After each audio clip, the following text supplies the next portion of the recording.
సినీ నటుడు సుమన్ మల్కాజ్గిరిలో నిర్మాణంలో ఉన్న ఆంజనేయ స్వామి ఆలయాన్ని దర్శించి ప్రత్యేక పూజలు నిర్వహించారు. ఆలయ కమిటీ సభ్యులతో కలిసి పూజల్లో పాల్గొన్న ఆయన ఈ సందర్భంగా యువత చెడు అలవాట్లకు దూరంగా ఉండి ధర్మ మార్గంలో నడవాలని సూచించారు. హిందుత్వంలో మహిళలకు గౌరవం అత్యంత ముఖ్యమని, వారిని రక్షించడం మనందరి బాధ్యత అని తెలిపారు. ప్రధాని నరేంద్ర మోదీ నాయకత్వంలో దేశం అభివృద్ధి చెందుతుందని పేర్కొన్న ఆయన మహిళలు ఆలయాలను సందర్శించేటప్పుడు సాధ్యమైనంత వరకు సాంప్రదాయ దుస్తుల్లో రావాలని సూచించారు. దేశంలో వివిధ మతాలు, కులాలు ఉన్నప్పటికీ మన సంప్రదాయాలను కాపాడుకోవడం అవసరమని ప్రజలకు విజ్ఞప్తి చేశారు.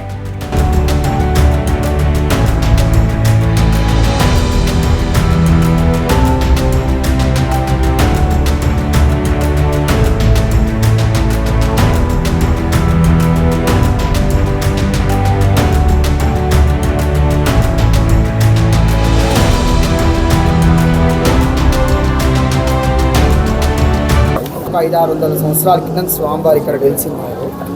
ఇక్కడ చరిత్ర ఏంటంటే ఇంకా ఇక్కడ బావి ఉండేది సార్. ఈ బావిలో స్వామివారు స్నానం చేసి ఇక్కడ వ్యాయామశాలలో వ్యాయామం చేసుకుని వచ్చి ఇక్కడ రామనామ తపస్సు చేశారని చెప్పేసి ఈ యొక్క స్థల పురాణం అనమాట.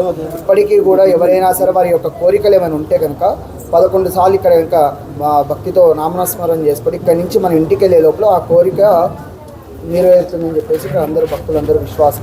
అందుకని చాలా ఏళ్ల మట్టి కూడా ఈ దేవాలయం కడదామని ఒక 27 ఏళ్ల క్రితము సారు 16 పిల్లర్లు కట్టారు. మల్లేష్ గారు, చింతల మల్లేష్ గారు ఇక్కడ 16 పిల్లర్లు కట్టారు. తర్వాత మళ్ళీ అది నోచుకోలేదు.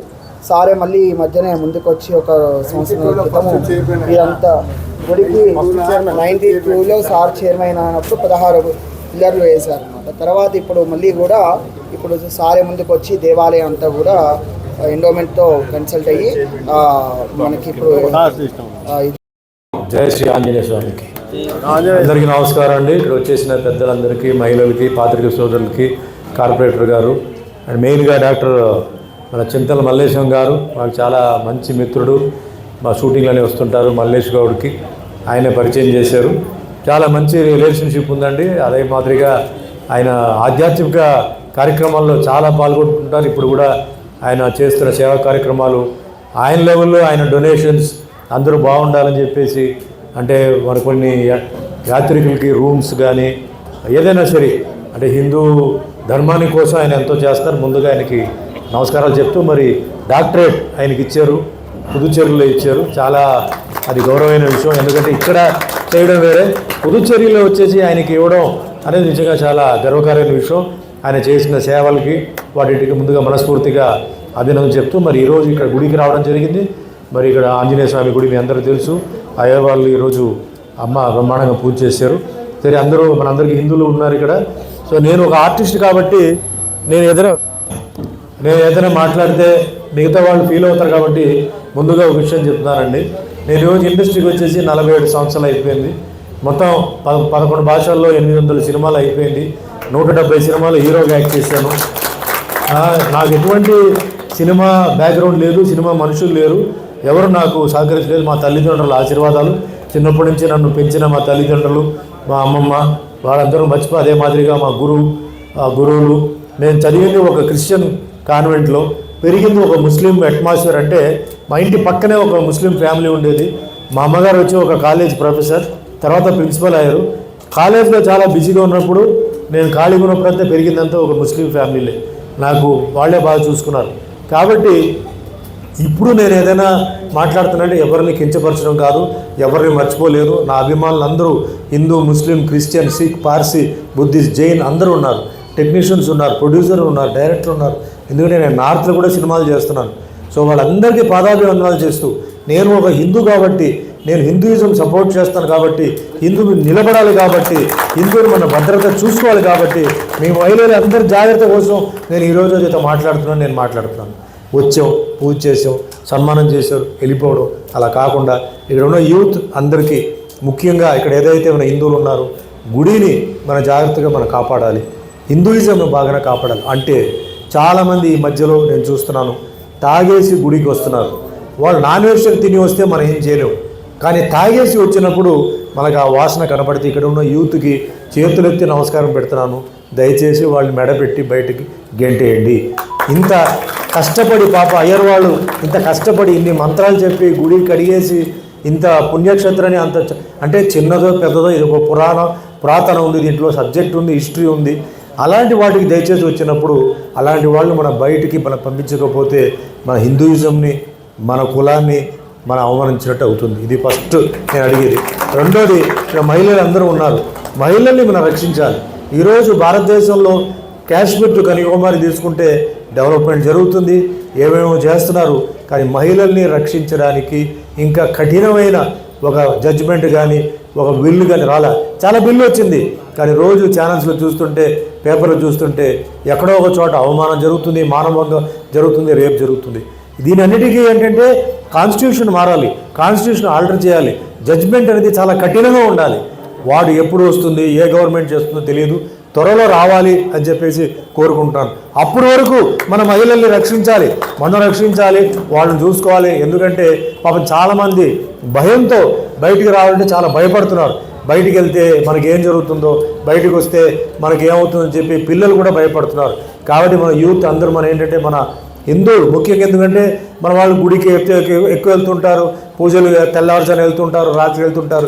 కాబట్టి మహిళల్ని గౌరవించాలి. కేవలం ఏదో నవరాత్రి టైంలో మటుకి వాళ్ళకి మహిళలు అంటే మాకు గౌరవం అది ఇది అని చెప్పి దాని తర్వాత మర్చిపోవడం కాదు. ఎప్పుడు మహిళల్ని గౌరవించాలి. అదే మాదిరిగా ఒక విజ్ఞప్తి, గుడికి వస్తున్నప్పుడు ఒక డ్రెస్ కోడ్ అంటూ ఒకటి పెట్టుకోవాలి. మన గుడికి వస్తున్నప్పుడు పెళ్ళికి వెళ్తున్నట్టు, ఫ్యాషన్ షోకి వెళ్తున్నట్టు అలా కాకుండా గుడికి వచ్చినప్పుడు రండి, ఫ్యాషన్ షోకి వెళ్తున్నప్పుడు ఫ్యాషన్ షోకి వెళ్ళండి, పెళ్ళికి వెళ్తున్నప్పుడు పెళ్ళిలాగా వెళ్ళండి, ఏ అభ్యంతరం లేదు. మన 10 మందికి ఉపన్యాసాలు చెప్పే ముందు మనం ఏం చేస్తున్నామో మన ముందు అది ఆలోచించాలి. ఎందుకంటే కొందరికి ఏంటంటే డబ్బు ఉంది, సో డబ్బు ఉంది కాబట్టి వాళ్ళు ఏం చేస్తారంటే కొంచెం రిచ్గా నగలు అవి వేసుకొని వస్తే పక్కనే గుడిలో ఇంకో పేదవాడు ఉంటాడు, వాడేమంటాడు, దేవుడా నేను ఇంత ప్రార్థన చేస్తున్నాను, మరి నా భార్యని, నా చెల్లిని, నా అక్కని ఎలా, కనీసం అలాంటి వాళ్ళకి భక్తితో వచ్చిన వాళ్ళని ఆ భక్తి ఎక్కడ వాళ్ళు చెడిపోకుండా వాళ్ళు భక్తితో ఉండాలంటే మనం కూడా కొంచెం సహకరించాలి. కాబట్టి మీరు వస్తున్నప్పుడు మహిళలు ముఖ్యంగా గుడికి వస్తున్నప్పుడు ఎంత సింపుల్గా వస్తారో రండి. అందుకని మీరు నగలు అసలు వేసుకోవద్దని చెప్పట్లేదు, సింపుల్గా రండి. మరి ఈ మధ్య ఇంకోటి చూస్తున్నాను, గుడికి వస్తున్నప్పుడు కూడా షూటింగ్ వెళ్తున్నట్టు మేకప్ వేసుకొని కూడా వస్తున్నారు. అసలు ఎందుకు? దేవుడు మిమ్మల్ని అందరినీ చల్లగా చూస్తారు, మేకప్ వేస్తేనే చూస్తారా చెప్పండి? లేదు కదా, మేకప్ వేయకపోతే చూస్తారు. కాబట్టి దయచేసి గుడికి వస్తున్నప్పుడు మేకప్ వేయొద్దు, సింపుల్గా రండి. మనందరూ ఒకటిగా ఉండాలి.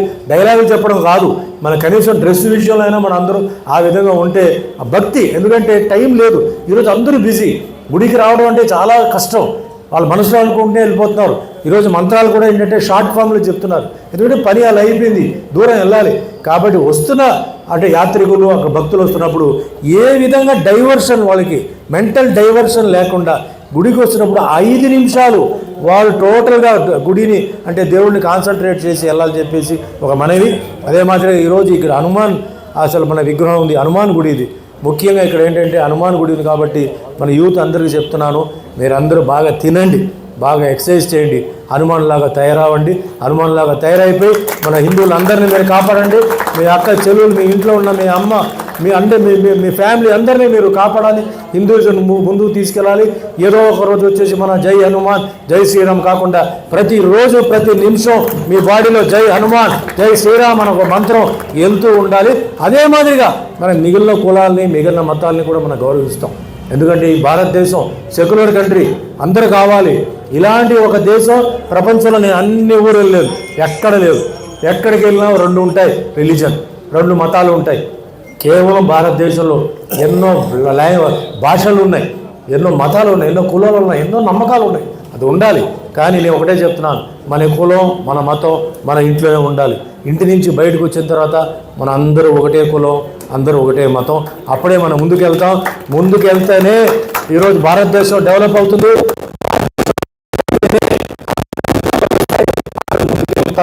భారతదేశం చేసి మన ముందు వేరే ఆధారపడాలి.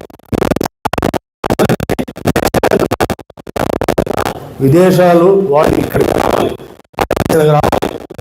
వెతుక్కుని రావాలి. ఆ రోజు ఎక్కువ దూరంలో లేదు.